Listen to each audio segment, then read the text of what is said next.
Bom dia. Hoje a gente vai falar sobre o tempo musical em Adorno e hermenêutica jurídica.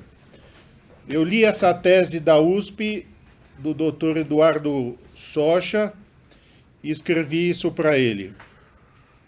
Tua tese é melhor que já li na USP, e vou utilizá-la na segunda às 10h30, numa aula da pós, na Sanfran, Rua Riachuelo 304. Ich bin unmusikalisch, como falava Weber, eu não sou musical. Mesmo assim, vejo um paralelo entre a minha hermenêutica jurídica radical, toda centrada em Augenblick, piscar de olhos. Lembre-se, Paulo, no instante. Kairos, piscar de olhos. Coríntios 5, não, Tessalonicenses 5:1, não é isso? Hã? Capítulo 4. Olha, checa lá, acho que não é 4. Primeira edição de 4. Bom, checa lá, eu acho que dá uma olhadinha onde está o tempo e as estações e o tempo. Augenblick, Kairos e Hegel e sua tese.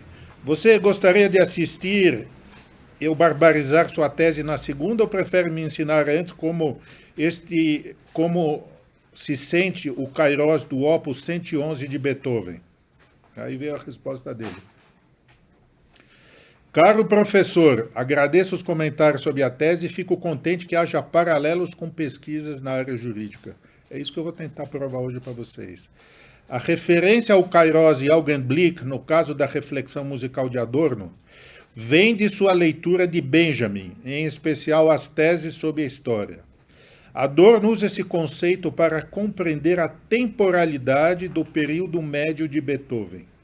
A sensação de Kairos musical para Adorno decorre de maneira retrospectiva, após a execução da peça, à maneira da rememoração hegeliana. Por exemplo, na terceira sinfonia que é analisada na tese, há uma desestabilização da forma sonata, que só pode ser percebida uma vez transcorrida toda a peça e quando se considera previamente o esquema da sonata: exposição, desenvolvimento, reexposição.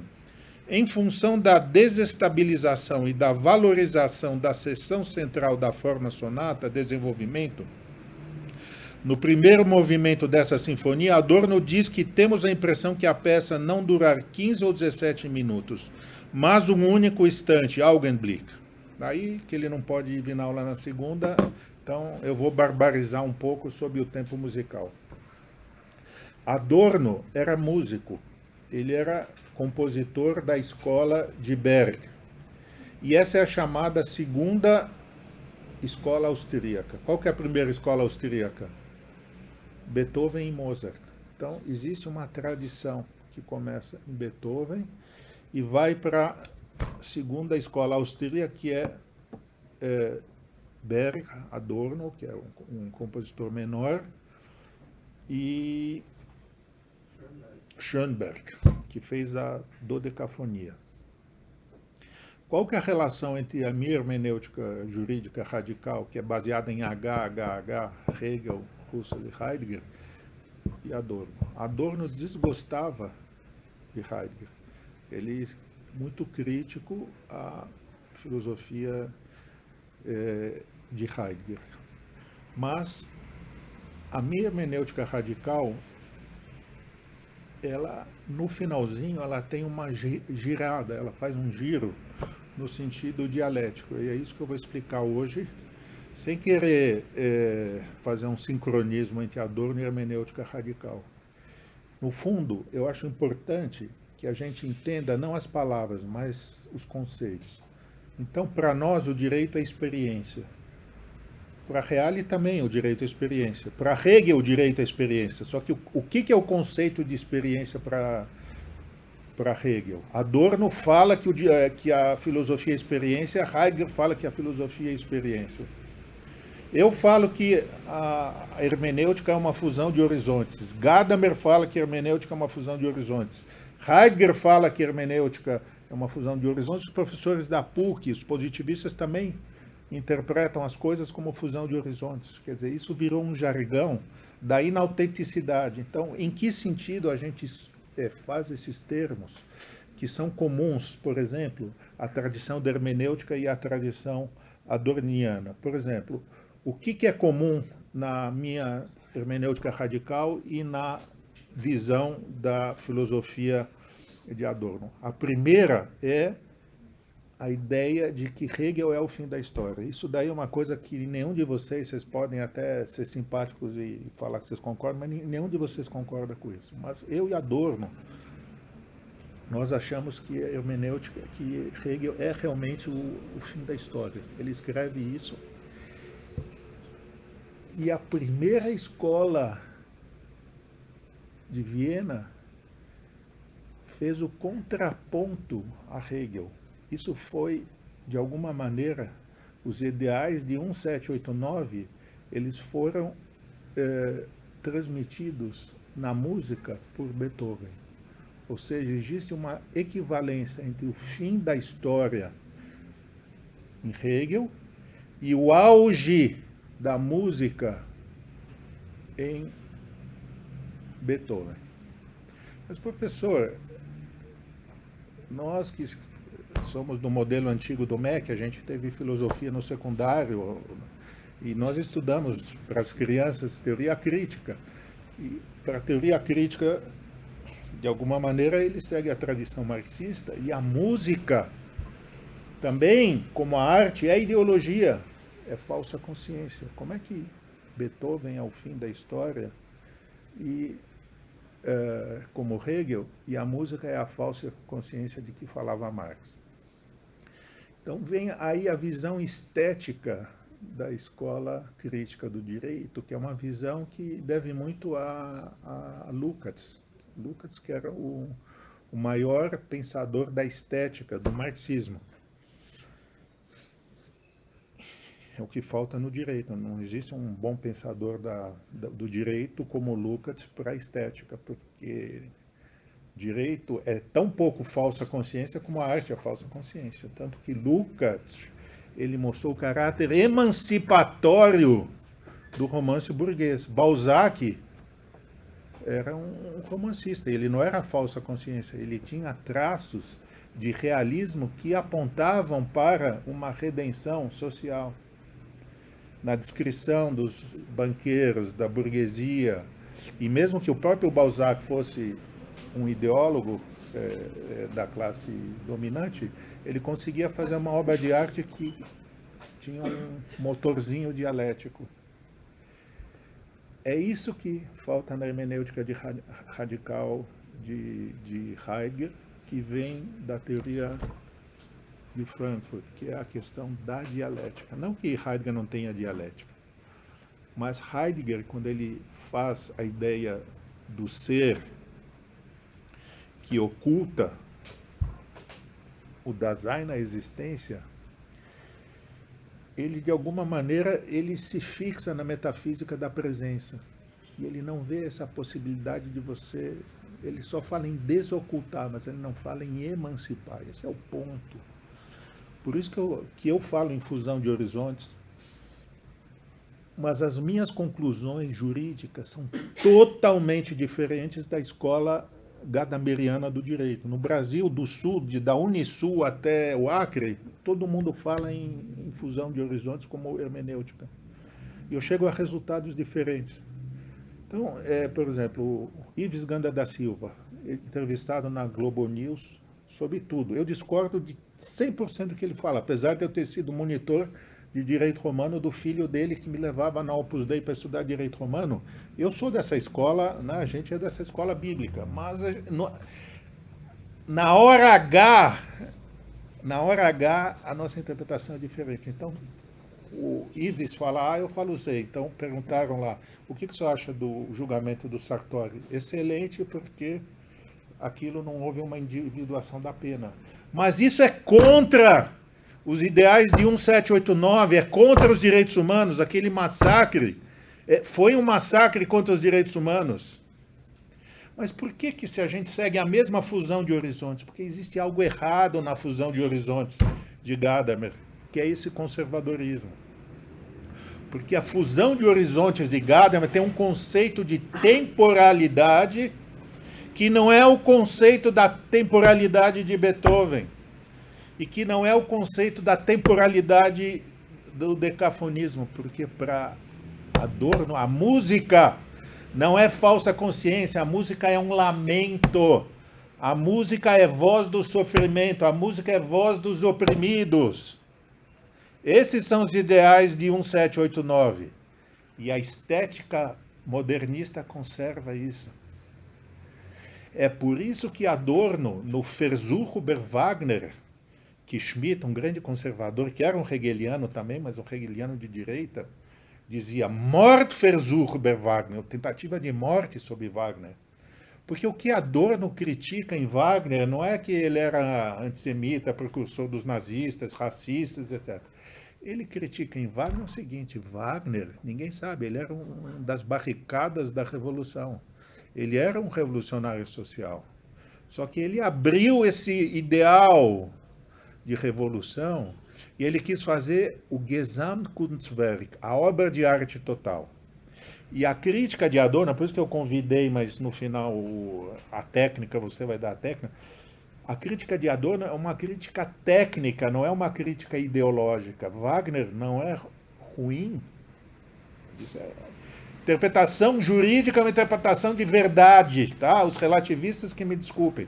Wagner não é um ruim compositor porque ele é racista. Wagner é um ruim compositor porque o ideal estético dele é o da Gesamtkunstwerk, que é a obra de arte total, e toda obra de arte tem que ser total, mas ele não consegue fazer isso. Só Schoenberg, só a primeira escola de Viena consegue, a segunda escola de Viena consegue. Por quê? Pois não. Só uma pergunta. Qual seria esse paralelo entre direito e estética? Paralelo entre direito e estética, muito bom, porque aqui, como é uma aula de pós, eu não ensino o que vocês deviam ter aprendido no primário, nem na graduação, nem, entende? A minha visão é que vocês chegam aqui já quase na aposentadoria jurídica. Então, na graduação, o meu orientador, o professor Tércio, escreveu um livro chamado Introdução ao Estudo do Direito, certo? E nesse livro, ele fala que direito, a justiça é a arte do belo. Isso ele se baseia na crítica do juízo de Kant. A crítica do juízo de Kant é a crítica menos jurídica. Kant escreveu uma crítica jurídica, que é a doutrina do direito, escreveu uma crítica política, que é a crítica da moral, e escreveu uma crítica científica, que poderia ser usado para a crítica da ciência do direito. Escreveu uma coisa que não tem nada a ver com o direito, que é sobre o juízo estético. E o juízo estético é quando o juízo é livre. Você vai na Bienal e você vê aqueles videoartes, as coisas que não tem nada a ver com a realidade, porque o juízo estético, ao contrário do juízo científico, ele não se prende à natureza, ele voa de maneira... E segundo Kant, e segundo os intérpretes de Kant, Hannah Arendt, isso é a política, porque a política é a arte da ação, e a ação é livre. Então, por isso que a justiça tem a ver com o belo, tem a ver com a crítica do juízo, você entendeu? A matriz da justiça é a coisa menos jurídica que tem, é a estética. Porque na estética o juízo é livre. Ele não se dê, por exemplo, pega uma maçã expressionista. Na maçã científica, para fazer os cálculos, você tem que descrever exatamente. Para a maçã expressionista, você pinta, né? Aquilo é uma maçã. É livre, assim como a ação política é livre. Deu para entender? Deu. Mas esse juízo livre, ele influencia a hermenêutica jurídica em si? Esse juízo livre é que explica esse momento da epifania do ato jurídico, que não é um cálculo racional, é um ato de justiça. Por isso que Tércio, contra a corrente, existencialisticamente ele fala, o ato da justiça é um ato de beleza, de matriz kantiana. Tá entendendo? No século XII, quando Solferrato de Bartolos ia decidir, ele decidia segundo a crítica do juízo de Kant. Depois ele acessava o Vadimécum da Saraiva CD digital. Não, ele não, mandava o Juventinos lá, o... Quem? O Bartolus? Hã? O Bartolus Asoperato? Você não vê em todas as aulas, né? Em todas as aulas eu falo do Bartolo. Desde o século XII nós sabemos como se decide no direito. Isso está em todas as histórias. Bartolo, quando tinha um caso difícil, ele primeiro decidia o caso, decidia, e depois chamava o estagiário dele, desce na biblioteca e me traz o Código de Leis. Assim que... Então, no fundo, é isso que a gente quer entender. O que é? Ele decidia e depois... tá? Essa é a tradução. Hart dizia, we are all Bartolis. Sabia disso, que o Hart falava isso? Eu falei na primeira aula sobre o Bartolus. Ah, você falou? Mas você conhecia isso, da genialidade dele? Conheci, eu falei que os casos na Idade Média eram decididos casuisticamente mesmo. Depois é que eles buscavam as glosas, o direito romano de interpretar. Vocês têm que me... Eu sei que é raro, mas quando tiver isso daí, vocês têm que me falar, que isso me dá alegria, senão eu dou a impressão que ninguém estuda direito aqui. É muito bom isso. Exatamente. Isso vem do século XVIII. Cadê aquela menina gênia que sabe tudo, só que ela é da linha... Então, veja que não é eu que estou pirando. Isso vem desde o século XVIII, essa ideia do Augenblick, do piscar de olhos. Então a gente vê que Adorno, ele agrega a tradição hermenêutica, que tem tudo na tradição hermenêutica, que é a minha tradição, tem fusão de horizontes, tem círculo hermenêutico, mas de alguma maneira falta esse caráter do lamento, da voz dos oprimidos. Falta aquilo que não tem em Gadamer. Quando Gadamer interpreta o poema, Gadamer fala o poema de Celan, que era um poeta expressionista que falava da dor, da perseguição, da Segunda Guerra Mundial. Gadamer fala, quando eu interpreto Celan, eu tenho que ver a tradição poética, fazer a fusão de horizontes entre o passado, o presente e o futuro, ver em que maneira ele, apesar de ser um poeta da Bucovina, ele não tem a linguagem da província, porque a Bucovina, o Teubner, vocês sabem, Teubner, tem alguém que... Teubner escreveu um livro sobre o direito da Bucovina em homenagem a Ehrlich. Então, ele não tem a linguagem da província, né, das zonas rurais atrasadas, ele tem a linguagem de Goethe. Por isso que, numa interpretação artística, ele é um bom poeta, porque ele segue a tradição. Vocês estão vendo que essa tradição hermenêutica faz tudo correto. Mas na hora de fundir os horizontes, ela tem um conceito de temporalidade que aponta só para o passado. Aí vem a questão do Kairos. Onde é que está isso, o Kairos? 5 ou está no 4? Eu sou mais ortodoxo que ele. Está no 5 ou no 4? Hã? Eu perguntei, você que é o biblista da classe. Hã? Vocês têm que andar... Eu tinha lá um professor de semiótica bíblica nos Estados Unidos, na Inglaterra, eu perguntava, onde é que está isso na Bíblia? Ele falou, você não anda com uma concordância bíblica debaixo do braço antes da internet?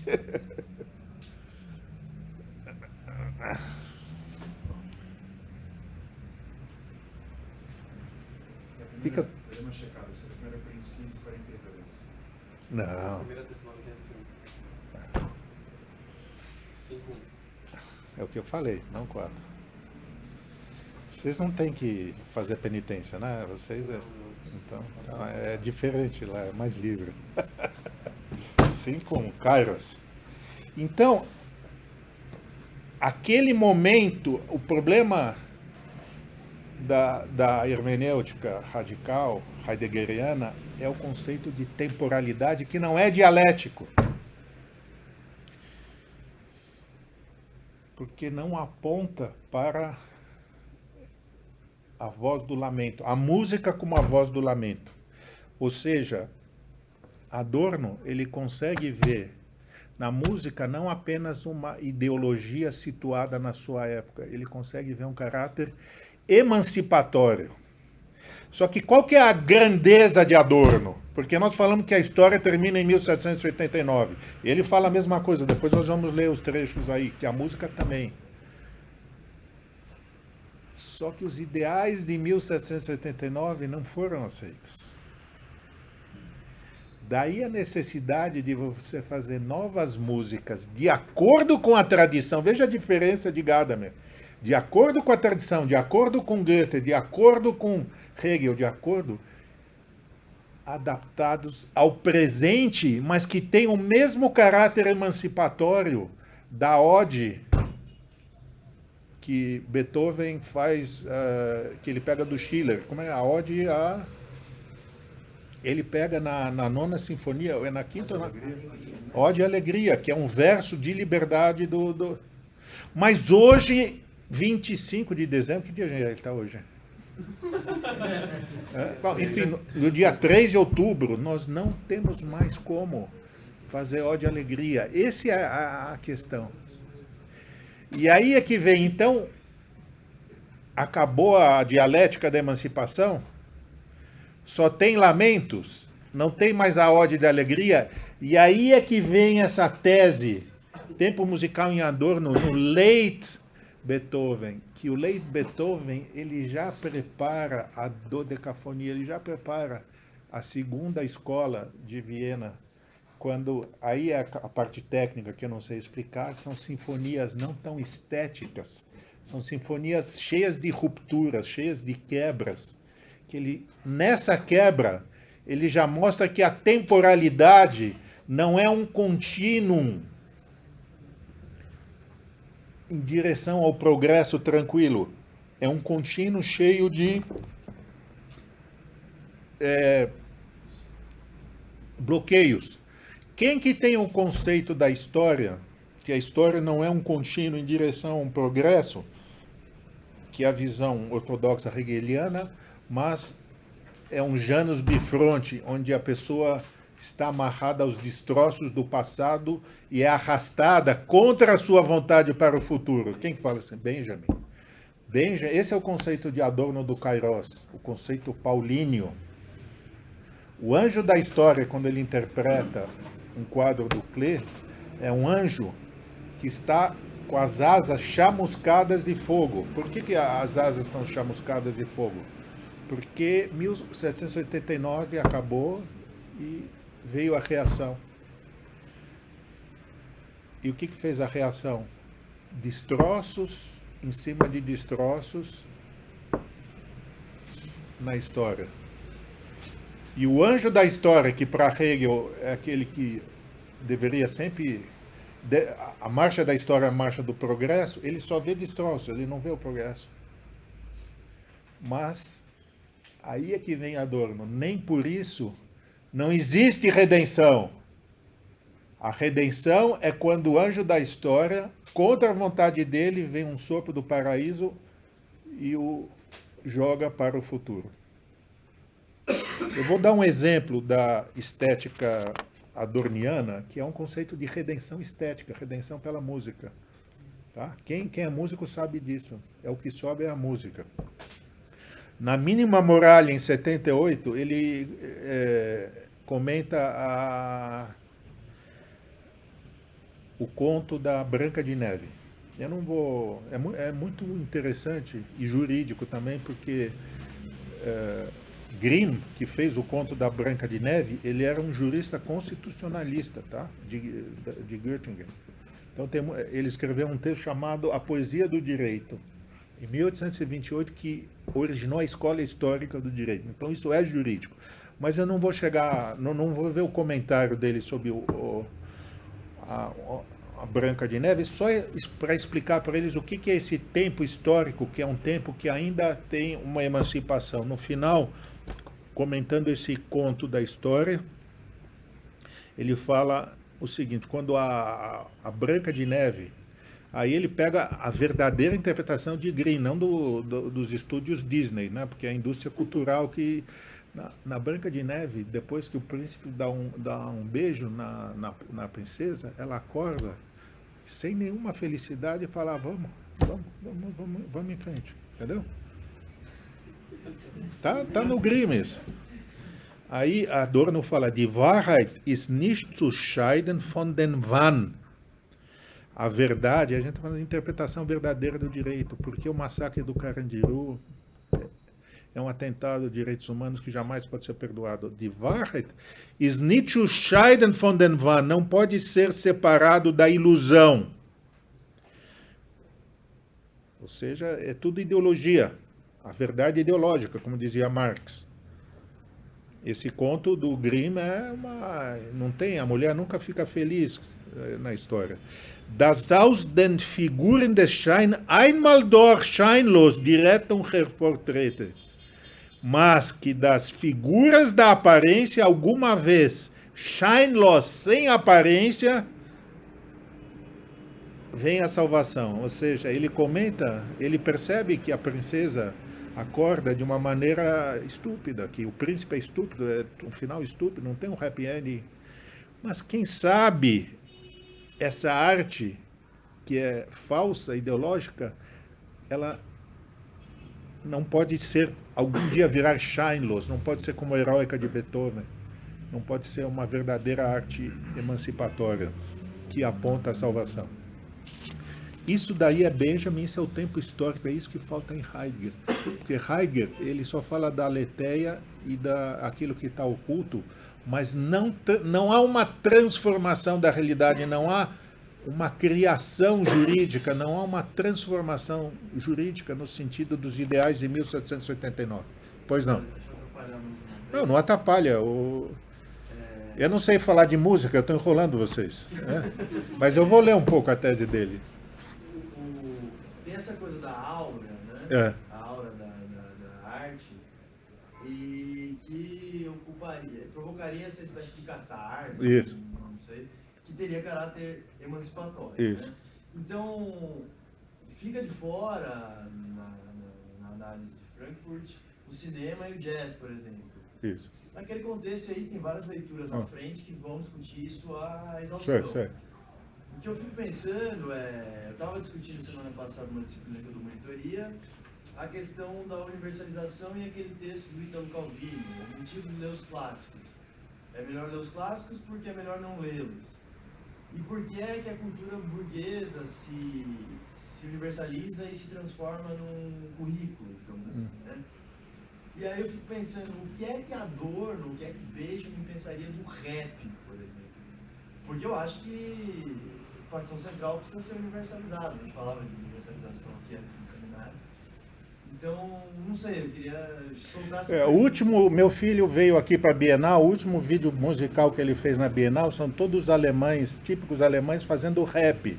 E são todos da escola de Frankfurt, são todos adornianos. O rap, na visão, que eu diria, na visão de Benjamin, ele tem esse caráter emancipatório, porque é a última frase que eu vou ler do livro Mínima Moral. Zum Ende.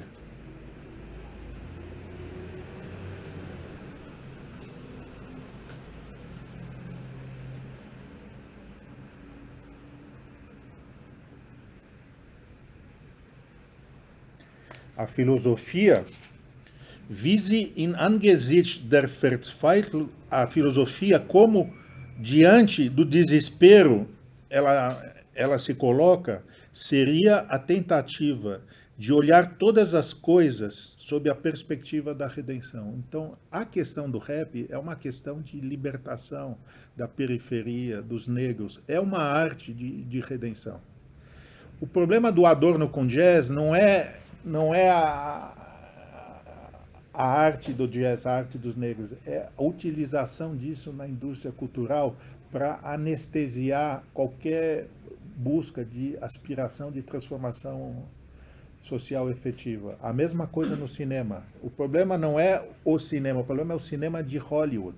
Porque eles foram morar lá na Califórnia E eles viram que todos aqueles cantores brechtianos e cabarés estavam fazendo musicais de Hollywood. Então, uma coisa é o teatro de Brecht, que é um teatro de revolução social, e outra coisa é os mesmos compositores cantando aqueles musicais da Disney. Tá? Então, você veja que o problema não é Branca de Neve, porque Branca de Neve, segundo Adorno, suscita a esperança de que um dia a arte que é shine, que é aparência, vai ser shineless. Não vai ser ilusória, vai ser de verdade. Que a arte vai ser livre, como foi em 1789. Então, o rap também é livre. Só que depois vem a indústria fonográfica e entende? A questão é a comercialização, é isso que leva ao desvirtuamento da obra. Mas Veja, eles são todos, eles não são, o gênio de todos é Lukács. O Lukács fala da arte burguesa como emancipatória, Goethe como emancipador, Balzac como emancipador. Então não tem problema de ser um rap. O problema é depois você virar a banalidade musical disso daí, né? Mas a reprodução no Benjamin, desculpa, no Benjamin, não seria o que retiraria a áurea? O fato de você reproduzir tecnicamente o que é muito interessante. Aí vem o problema da técnica, que é um conceito, por exemplo, que nós vimos que Levinas, uma das críticas que ele faz a Heidegger, é que Heidegger, como Benjamin e como Adorno, tem uma visão puramente negativa da técnica. E Levinas fala que não. Tanto que ele tem naquele livro de Feci Liberté, Gagarin, né? Não tem coisa mais emancipatória do que os soviéticos irem para a Lua. Técnica. Isso é a revolução socialista lá na Lua. Então, não é toda a técnica que é... Tá? Levinas, hein? Tá? Que falam que ele não é nada progressista. Doutor, nessa questão da sinfonia com quebras, com a questão da temporalidade, daria para fazer um paralelo, por exemplo, com Camus, com a metáfora de Sísifo, da luta dos direitos humanos, que seria uma coisa sempre constante, que seria da questão da luta em si, por mais que a pedra voltasse para trás, os direitos humanos teriam que ser sempre conquistados e lutados. Mas eu concordo com vocês que eu estou usando Adorno para corrigir as falhas conservadoras da hermenêutica, tradição hermenêutica de Gadamer e Heidegger. Agora, tem falhas em Adorno que eu não estou fazendo nessa aula, mas tem muitas falhas em Adorno. Tá? Agora eu vou ler só uns trechos aí da tese deles, para ver se agora faz... Aqui, ó, Drama Sísifo. Eu abri sem querer. Aqui, ó. Sem querer aqui, ó.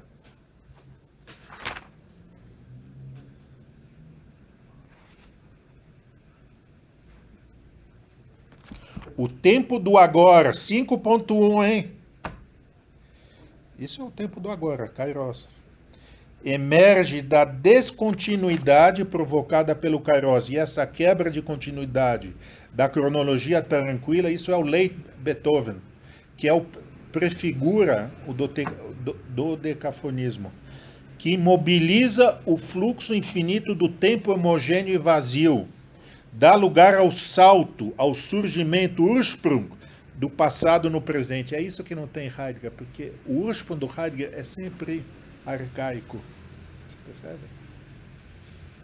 Esse é o perigo do Heidegger, que toda a hermenêutica dele está sempre o Ur, que não tem esse surgimento do passado no presente. Ao salvar o paradoxo do simbólico, Benjamin atribuiria à epifania a possibilidade de uma autêntica transformação política. É isso que falta em Heidegger. Se a ordem profana do tempo corresponde à dominação social, a ação histórica revolucionária adquire sentido no Kairos, no conceito de um presente que não é transição, mas para no tempo e se imobiliza. Sem querer aqui eu vi conforme a famosa tese 16 sobre o conceito da história. Agora vem a aplicação disso a Beethoven.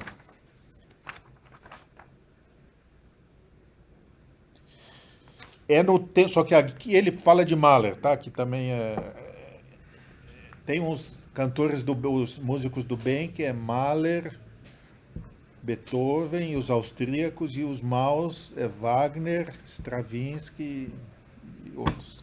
Depois, os do bem são também a terceira escola de Darmstadt. Stockhausen, Boulez, Boulez e tudo mais. É no tipo intensivo dramático que a música consegue confrontar o tempo, de Zeitbewältigung, e dissipar o tédio. Tá? Porque qual que é o problema da Gesamtkunstwerk de Wagner? Eu discordo de Adorno, eu sou wagneriano, mas ele acha que lá fica falsa a união da música com a dança e com a Gesamtkunstwerk e com o teatro. Ele acha que parece uma coisa folclórica, que não é uma verdadeira união, porque falta essa questão carológica. Porque Wagner era um revolucionário social e depois ele passou a ser um compositor conservador. Tá? A sinfonia dramática clássica encurta o tempo através da espiritualização. Vejam esse Kairos aqui o tempo todo. Como se tivesse interiorizado e convertido em lei estética o desejo de acabar com o tédio, de abater o tempo. Mas veja, isso não é divertimento. Esse é o problema.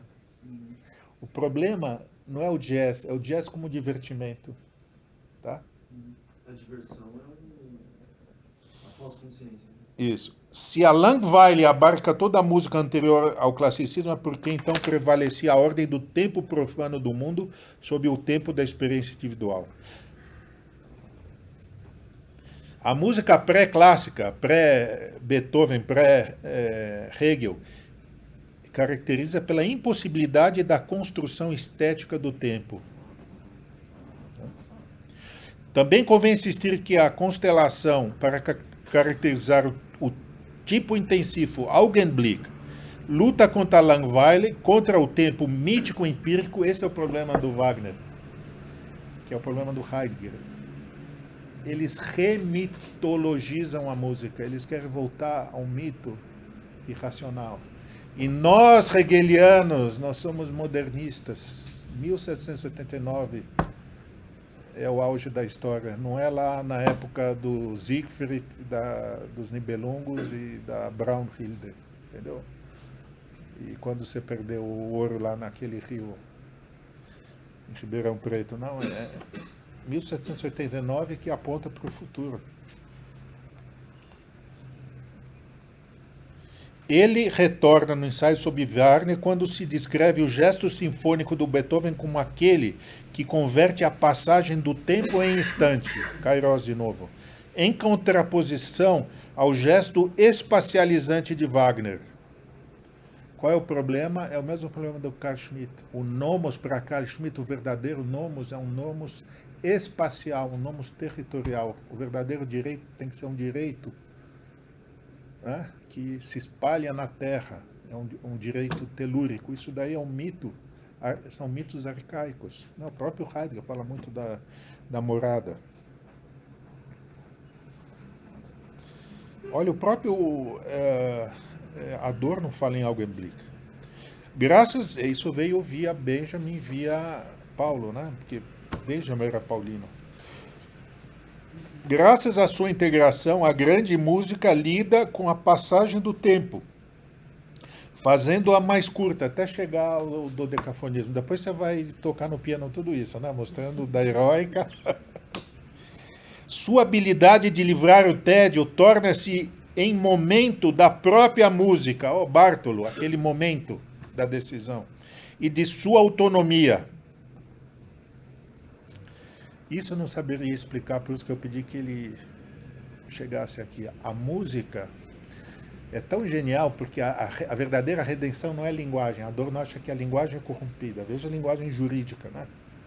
O Tribunal de Justiça de São Paulo, o que faz com a linguagem jurídica. Mas a arte é mais difícil de ser corrompida, segundo Adorno. Lógico que dá para fazer aquele Schlagen que a gente canta na Alemanha, que são horríveis, mas é dificilmente ser corrompido. É mais difícil você corromper a música do que a arte, ela é mais livre, mais autônoma de todas as, né? Só que mesmo assim, ela corre o risco de ser pervertida. Torna-se em momento da própria música e de sua autonomia. Os grandes movimentos clássicos de Beethoven podem ser idealmente ouvidos como se durassem apenas um instante. Augenblick. Isso é Kierkegaard, é Paulo, é... Não estou inventando, isso é citação dos Critérios da Nova Música, uma palestra que Adorno faz. Notemos que Adorno não apenas expõe a noção epifânica de contração temporal do Kairos, mas afirma que essa habilidade do tipo sinfônico para livrar o tédio representa o modelo dialético central de toda a música autônoma, de toda a música livre. Tá? Aí vem por que Beethoven, o tema da aula, por que existe uma interpretação justa, por que existe uma interpretação não justa, por que tem um bom compositor como Beethoven e um mau compositor como Stravinsky. Por um lado, Beethoven permanece ligado à ideia geral do classicismo vienense, né? Primeira escola, segunda escola, com sua crença no desenvolvimento temático e, portanto, na necessidade de um processo que se desdobra no tempo. O direito é processual. Vocês vejam que o direito do TJ, quando eles falam aquelas barbaridades, é justamente um direito estático, não um direito dinâmico. Tá? Por outro lado, as sinfonias de Beethoven exibem uma estrutura de impacto, Schlagstruktur própria. Ao comprimir e fragmentar o desdobrar do tempo, o próprio tempo é abolido e como que suspenso e concentrado no espaço. Na aula do... A semana que vem a gente tem um convidado da Alemanha e depois vem a aula do Nomos, né? Como chama? Do cover. Então a gente vê que o Nomos para cover também é um Nomos dinâmico, não é um Nomos espacial. O próprio tempo é abolido e como que suspenso e concentrado no espaço. Veja que esse tempo de quebra é mais importante do que o espaço, né? Agora, os gênios conservadores, eles têm todo o vocabulário de Benveniste, todos esses livros para dizer de onde vem a palavra nomos? É espacial ou temporal? Ação territorial. Exatamente. Veja que é difícil argumentar com TJ, né? Porque é só você abrir o vocabulário do Benveniste e lá, nomos, repartição territorial, não tem quebra, não tem revolução, não tem nada, né? A ideia do sinfônico pode ser encontrada na tensão entre esses dois elementos. Mais uma citação sobre isso. Toda expressão de esperança que emana das grandes obras de arte de modo mais potente possui a mesma configuração que a expressão do humano, e isso em lugar de alguma maneira mais ambígua do que nos instantes Augenblicken de Beethoven. Só para chocar o Tales, tem uma parte onde ele fala que Beethoven é Hegel. Aqui. Eu não sabia disso. Mas isso é a demonstração que, como fala meu filho, pai, para de estudar, você tem que fazer network. Mas eu prefiro estudar, porque isso daí refina a minha teoria. São catastróficas, mas ao se expor como crítica da tonalidade na tonalidade, o estilo tardio fornece um modelo único de crítica da ideologia. O estilo tardio é o Opus 111, que não é tão bonito como as sinfonias heróicas, entende? Porque já é quase...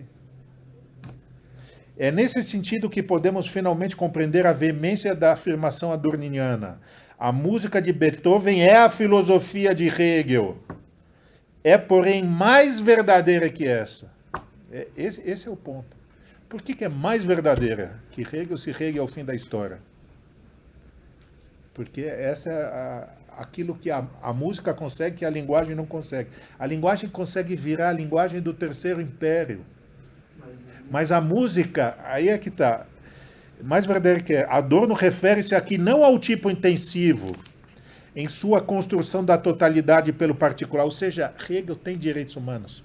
O particular no universal, o todo nas partes, já tem direitos humanos. O que ele quer mais do que isso? Só que Hegel, de alguma maneira, ele não nos ensina quando os direitos humanos são derrotados, como fazer, que tipo de música fazer quando os direitos humanos são derrotados. Porque Hegel não tem hermenêutica. Hegel ele tinha a crença ingênua que o império da lei ia resolver o assunto dos direitos humanos.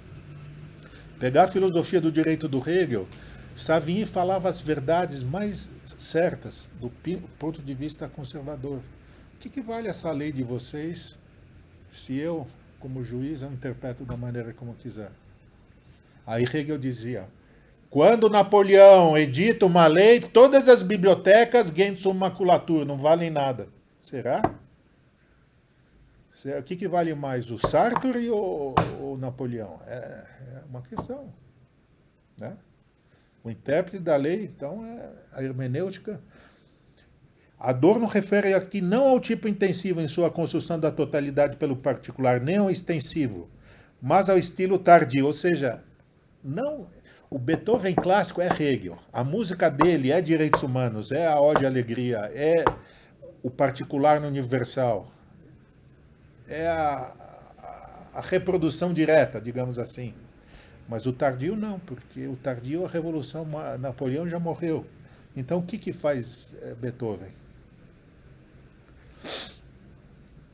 Mas ao estilo tardio, como modelo de crítica imanente no meio musical, da categoria da totalidade e do absoluto hegeliano. Em sua fratura, quer dizer, começa a haver ruído, começa a haver essas coisas estranhas da música, tá? Em sua fratura, em sua crítica da aparência da própria tonalidade, ou seja, o próprio Beethoven começa a rever os padrões estéticos absolutos. O estilo tardio denunciaria o caráter ideológico de reconciliação entre o universal e o particular, ou seja, 1789 está difícil, mas não terminou. Não. A história não acabou.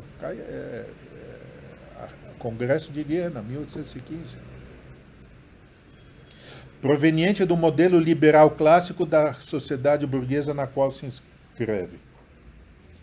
Não é acidental que a tonalidade foi a linguagem musical da era burguesa. A harmonia do universal e do particular correspondia ao modelo liberal clássico da sociedade. Veja como ele ainda é marxista. Todo mundo critica que eles já não são marxistas, mas ainda é marxista, porque tem a Beethoven e a sociedade burguesa, e uma crítica imanente à sociedade burguesa. Quer dizer, a música como ideologia e como autonomia. Tá? Isso está tudo na teoria do romance de Lukács. Aquele húngaro feio.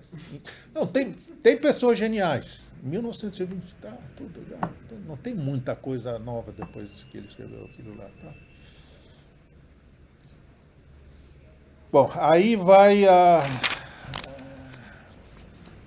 Aí, isso eu acho perfeito.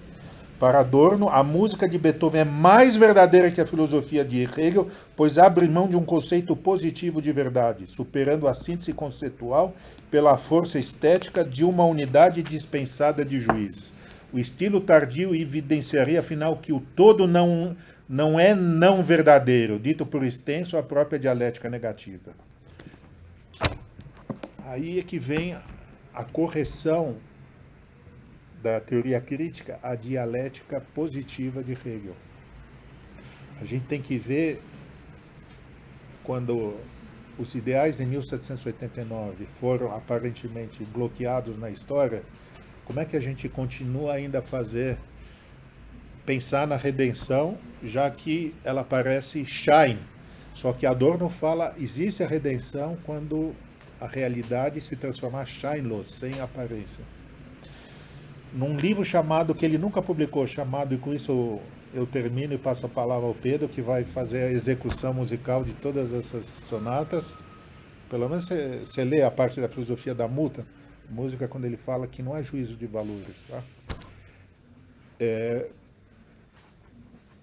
Afinal, tem redenção, tem emancipação social ou não tem emancipação social? A música é autônoma ou ela é também capturada pela sociedade burguesa? Aí, na filosofia da música, Beethoven, a filosofia da música, ele nunca publicou isso daí.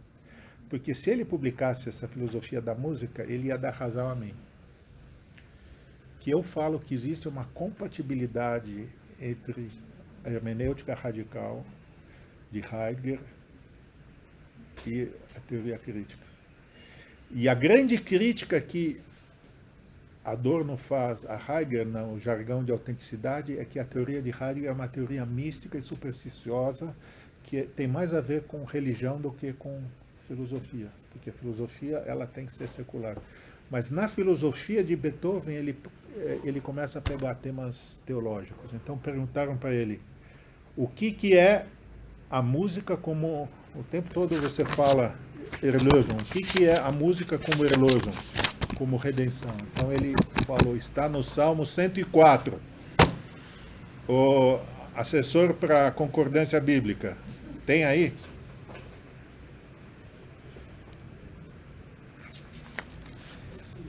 Depois, tá, acha lá, ele fala lá, Davi fala dos cedros do Líbano e depois ele fala o que o Adorno falou.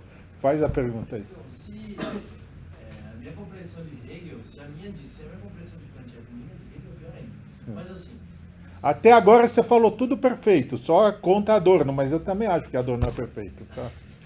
Se Hegel é o fim da história, e me parece, durante a apresentação do seminário, eu levantei uma duplinha, que é Nietzsche e Freud, que me parece estar entre Hegel e Adorno e Frankfurt. Porque me parece que Nietzsche aponta muito claramente a experiência da música como a experiência da vida em si. E acho que nesse ponto, isso não está em Hegel, né? Adorno é mais nietzschiano que você. Se você vê a dialética do esclarecimento, quando eu reli eu fiquei bobo. Ele não cita Hegel, ele cita todo Nietzsche e todo Freud. Todo Nietzsche e todo Freud. E mesmo assim, depois ele dá 3 lições sobre Hegel e ele fala Hegel é o fim da história. Porque é a maneira como eu penso, que Kojève pensa. A gente pega o Hegel como o fim da história e vai corrigindo ele com Nietzsche, com Freud, é isso que a gente faz no nosso inconsciente, a gente faz isso. Mas não altera, porque Hegel tem emancipação e tem igualdade, e Nietzsche não tem igualdade e não tem emancipação. É por isso que Hegel é o fim da história. Porque o que eu estou falando? Não existe hermenêutica melhor do que Heidegger. Não tem. Só que não tem a ideia da emancipação social em Heidegger. Ele chega no presente dele, que é um presente estático. Mas tem a transmutação da cultura, né? Não. Tem liberdade, não, tem liberdade, mas falta um motorzinho dialético. Falta um motorzinho dialético. Falta aquilo que estava no feio húngaro. As coisas do Heidegger acabam sendo reificadas, porque são tão frágeis que, sabe, não dá para lutar por isso. Lukács fala, ninguém sabe, os juristas não leem Lukács. Lukács fala usar a legalidade para transformar a sociedade. Sabiam disso no último capítulo da como chama? Dialética e Sociedade de Classe, alguma coisa assim? História e Consciência de Classe. Então aqui tem a ideia do retorno, da emancipação. Em Heidegger não tem. Você sempre volta para o mito. É por isso que eu estou falando, a minha hermenêutica é fusão de horizontes. Só que a gente não pode sempre ir lá para trás, no mito. E quando eu falo mito, é isso quando o Ives Gandhi, vocês entrevistam o Ives Gandhi, ele sempre fala, não, mas tem a lei tal, né, tal, que tem que individuar a pena. A questão é, na fusão de horizonte, você tem um momento do Kairos, que é 1789, você não pode esquecer isso daí, que é a norma fundamental. A norma fundamental da Constituição Brasileira de 1988 é uma norma de um Estado democrático de direito. Nenhum vade-mecum pode ir contra essa norma fundamental. A gente não pode tomar uma decisão contra os princípios do Estado democrático de direito. É isso que é isso que falta na fusão de horizontes do estilo de Gadamer, que eles fazem tudo certinho, mas na hora de decidir eles vão para o mito da tradição, né? Pegar umas combinaçõezinhas de leis e vão para o mito da tradição. E eles não veem que o tempo, no fundo a gente está discutindo o tempo, a gente está discutindo o tempo, é uma questão filosófica. Qual que é o tempo do direito? É o tempo do Código penal ou é o tempo em que você tem uma norma fundamental que, segundo Kelsen, é uma norma não positiva? A norma fundamental não é direito positivo. A parte mais importante do direito não é direito positivo. Isso ninguém entende em Kelsen. Kelsen diz que a parte mais importante é a gente conhecer algo que não está no direito positivo, que é o sentido, the meaning of law. Por isso que, por mais que eu ia com o filho do Ives Gandra, lá na Opus Dei, lá em Pinheiro, a gente estudava, dava curso de direito romano. Eu fui colega da irmã dele, que é filósofo de direito, eu tenho a liberdade de falar contra esse entendimento conservador da fusão de horizontes. Não dá para, na hora de decidir, você buscar o vademecum e falar, não, para decidir você tem que sempre fazer a individuação da pena. Não dá. Porque tem momentos epifânicos do direito que você precisa buscar a intuição mesmo. Fala. Esse efeito, ou esse caráter emancipatório, ele estaria num aspecto programático? Não, tá. Ou no Tá. Zeitgeist? Não, tá no Hegel fala que a história é a marcha de Deus na Terra, e a marcha de Deus na Terra é o progresso da liberdade. Isso é Paulo. Ah, você vai falar, não, mas isso não é filosófico. Não, não é, é religioso, sim. É uma ideia bíblica. Por isso que a gente vai dar um curso que vai ter só eu e o Leonardo, filosofia antiga, porque filosofia antiga só vai ter filosofia, não vai ter propaganda ideológica, direitos humanos, nada. Vai ser só análise. O que disse Anaximandro? Mas, Pode ser medieval também. não, depois vai ter medieval também, porque a filosofia medieval é genial, que ainda não virou propaganda moderna, ela ainda conseguiu manter. E os situacionistas? Deixa só o Salmo 104, achou aí? O Adorno falou que a música é como um anjo. Que tipo de anjo? O senhor dizia a partir de qual momento? Onde Deus fala que Davi não, fala que dos cedros do Líbano. É um versículo antes.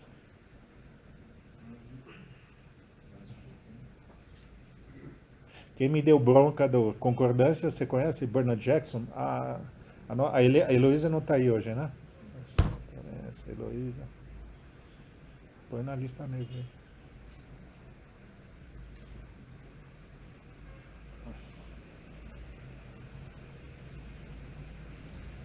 Enfim, está lá Adorno no livro chamado, que ele não publicou, hein? Achei. Mas leu um antes do Líbano. Um antes, tá bom. Seria o versículo 15. Esse seria o 16 que você colocou. E o vinho que alegra o seu coração, ele faz reduzir o seu rosto com o azeite e o pão, que fortalece o seu coração. Satisfazem-se as árvores do Senhor, os cedros do Líbano que ele plantou. Tá, mas é um versículo antes. Antes do que. Bom, não, antes desse. Agora. Antes do. Tá bom. O 14. Ele faz crescer a erva para os animais e a verdura, para o serviço do homem, para que tire da terra o alimento. Tá, aí me falta um pouco de hermenêutica. Aqui está falando de anjos, não sei onde. Está falando que anjos comparados a ervas dos animais. E é bem isso daí a história após 89.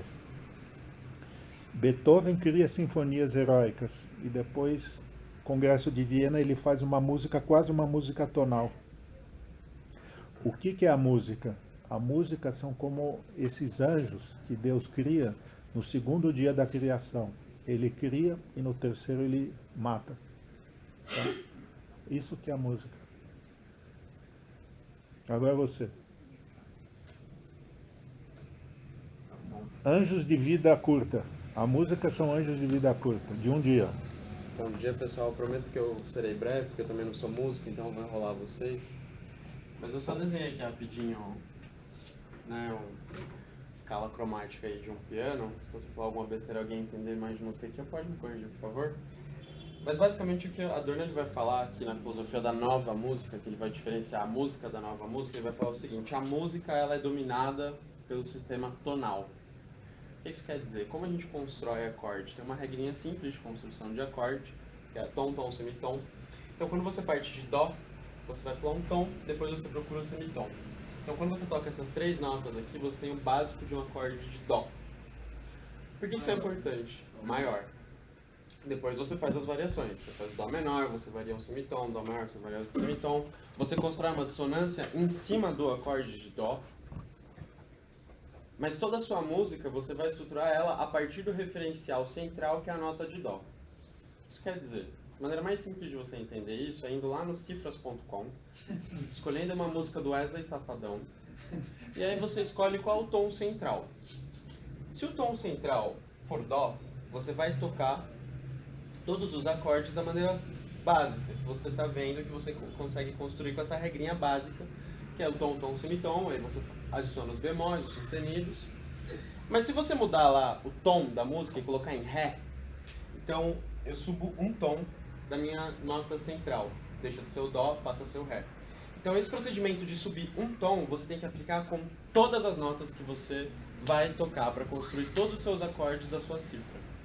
Isso é mais ou menos a centralidade tonal que Adorno vai caracterizar como a construção da música burguesa. Por que Beethoven ele se torna importante nesse sentido? Porque na primeira fase dele, ele faz construções que respeitam a construção tonal, mas que são muito marcadas pela expressão, pelo sofrimento. Então, o forte, apesar de ele construir o tonal, né, quando a gente pensa, seja Forelise, seja a Quinta Sinfonia, o expressionismo ele rasga toda a ideia da construção tonal, mas ele ainda não se desprende da construção tonal, e ele quase faz isso no final da vida dele. E aí naquela mesma época você já tem o Franz Liszt, que começa a copiar o Beethoven, é o que todo mundo fala, mas ele faz um dos primeiros estudos de música atonal. Isso vai caminhando até que chega no Schoenberg, da segunda escola de Viena. E o que o Schoenberg ele vai construir como ideia de música? Ele vai construir como ideia de música todas as obras da dodecafonia seguem uma regra muito simples. Você só pode tocar uma nota de novo depois que você tocar as outras 11 dentro da escala cromática. Então, se você tem aqui o dó, você só pode tocar um dó de novo depois que você tocar todas as outras 11 notas. Se você obedecer essa regra, é impossível, é matematicamente impossível você ter uma centralidade tonal. Só que, o que Adorno vai colocar? A gente vive uma centralidade tonal há 350 anos. Então, isso não agrada aos ouvidos. E a gente acha que isso é uma coisa milagrosa, de que a música tonal ela é bela, mas ele vai falar, não, isso é uma construção social também. Né? Não, ele não vai usar essa expressão, mas ele vai falar, é uma imposição mesmo de uma estética burguesa que vai culminar na indústria cultural. Então, é o que eu falei para vocês, vai culminar no Wesley Safadão, que você tem ali uma tonalidade básica, e tem até agora, tem um videozinho que ficou viral na internet, de algumas repetições de notas que você encontra em todas as músicas pop. E Adorno, ele odeia isso com todas as forças. É uma crítica que a gente pode fazer a ele, ele identifica muito isso com a dança. Eu acho que esse é um ponto muito fraco na filosofia dele, que ele não entendia nada de dança, foi falar um negócio que ele não entendia. Mas tudo bem, ninguém é perfeito. Mas eu vou ler aqui um trechinho em que ele compara Beethoven e Schoenberg. Por isso a opinião de que Beethoven é compreensível e Schoenberg incompreensível é, de um ponto de vista objetivo, um engano. Enquanto para o público que está fora da produção, a superfície da nova música parece estranha e desconcertante, os mais típicos representantes desta música estão condicionados pelos mesmos pressupostos sociais e antropológicos que condicionam o ouvinte. As dissonâncias que o espantam falam de sua própria condição e somente por isso lhes são insuportáveis. Por outro lado, o conteúdo daquela outra música familiar a todos está tão distante do que hoje pesa no destino humano que a experiência pessoal do público já não tem quase nenhuma comunicação com a experiência testemunhada pela música tradicional. O que ele quer dizer com isso é basicamente o seguinte: Schoenberg e a dodecafonia soam muito estranho para nós, porque eles revelam as nossas próprias fraturas, no caso, na nossa formação musical, que reflete a nossa falta de conhecimento da arte, porque nós somos viciados na indústria cultural e no entretenimento. Por outro lado, a conclusão que Adorno chega é de que é muito mais difícil interpretar uma obra de Beethoven do que uma obra de Schoenberg. Porque a obra de Schoenberg ela é tão estranha que você já começa interpretando correto. Você fala, isso é estranho. Exatamente, esse é o ponto. Agora, é muito mais difícil você conseguir entender o potencial filosófico da obra de Beethoven, justamente porque a gente está muito acostumado a um padrão tonal. A gente não vê mais nisso o choque, né? Você vai comprar gás, que musiquinha que toca? No interior. Aqui eu já vi tocando até Arquivo X. Mas no interior é sagrado tocar Beethoven. Então, acaba sendo mais difícil interpretar Beethoven. E aí a última coisa é, Adorno coloca que apesar da construção de Schoenberg ser uma construção que leva ao progresso, é a nova música, a vanguarda, que surge a partir de uma ruptura, que surge a partir de uma dissonância, da quebra do sistema tonal, ela guarda uma origem de quando isso era feito, de quando a atonalidade era feita, ou de quando outras escalas cromáticas, porque aqui a gente tem uma escala em 7 notas, tem a escala chinesa, que é famosa por possuir 5 notas, mas que às vezes tem diferenças de timbre que nós não somos acostumados a ouvir, e etc. E ele usa um conceito que você vai ver em todo lugar na arte, mas na filosofia você só vai ver no Bakhtin. Pelo menos eu desconheço outro filósofo que tenha trabalhado com a ideia de polifonia. Deleuze. Deleuze também? Ah, isso aí, esteticamente eu vejo Deleuze. Bakhtin ele trabalha fora da estética. Ele trabalha em termos de construção de discurso. Não, mas isso... E a polifonia, basicamente, que ele se refere é a construção do som em comunidade, simultâneo. Né? Então, quando você tinha vários instrumentistas tocando de uma forma não orquestrada, você tinha várias pessoas que conheciam as escalas musicais que eram tocadas e que tocavam ao mesmo tempo, de forma semi-improvisada, porque existiam arranjos comuns conhecidos, mas ela sempre gerava ali várias dissonâncias e você nunca tinha uma harmonia total. Mas, ao mesmo tempo, era isso que possibilitava o engajamento de todos. E aí acho que a gente pode fazer um paralelo com aquilo que você colocou hoje sobre a pluralidade de comunidades jurídicas coexistindo. Apesar de eu discordar do que você falou do direito de família, porque eu acho que o Código de Napoleão ele só plasmou um entendimento muito arcaico do direito romano, que era aplicado, por exemplo, pelos clãs germanistas, inclusive o direito sucessório, mas principalmente o direito de casamento, e essas coisas estavam muito ligadas.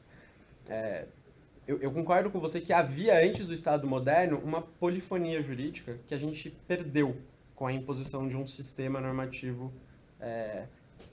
que equivale ao tonal. Inclusive, eles surgem na mesma época, como sistemas universais. A imposição da música de Bach, que foi o grande gênio da tonalidade, ela surge ali com o nascimento das primeiras cartas constitucionais.